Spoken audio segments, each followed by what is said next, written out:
You can't win a political argument with facts because you're targeting the wrong part of the human brain. Welcome to Summarypedia. Today, we are briefing you on moral psychologist Jonathan Haidt's The Righteous Mind. If you are a business leader, a voter, or simply someone trying to persuade others without sparking immediate outrage, you need to understand the mechanics of moral judgment. Haidt's research reveals a difficult truth. Human beings do not use logic to find the truth. We use reasoning to justify our automatic gut reactions. Think of the mind as a divided entity. 99% of it is a massive elephant, representing our subconscious intuitions. The remaining 1% is a tiny writer, representing our conscious reasoning. The writer is not the pilot. The writer operates as a press secretary, automatically formulating post hoc arguments to defend whichever path the elephant has already chosen to walk down. Traditional arguments fail because we spend our time throwing logical facts at our opponent's press secretary. If you want to change someone's mind, you have to talk directly to their elephant. To speak to the elephant, you have to know what it craves. Human morality functions exactly like a tongue, equipped with 6 distinct taste receptors: care, fairness, loyalty, authority, sanctity, and liberty. This chart shows how different ideologies map to those receptors.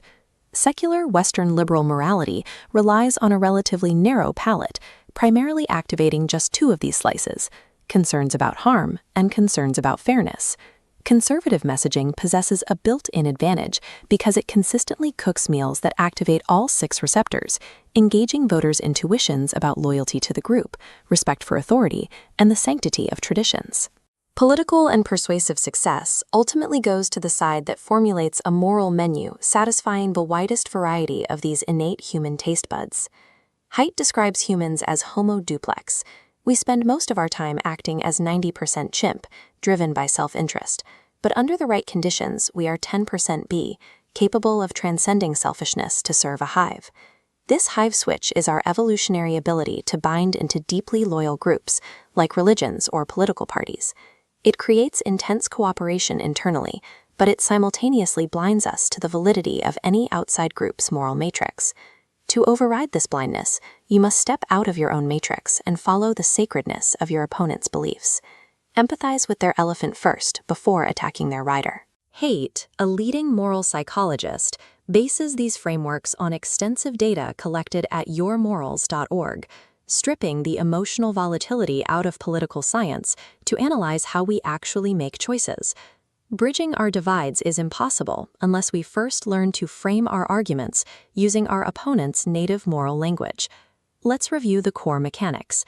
First, intuition leads and reasoning follows. Second, human morality rests on 6 foundations. Third, we are wired for the ideological hive. And fourth, to persuade, you must speak to the elephant. Thank you for joining this Summarypedia briefing.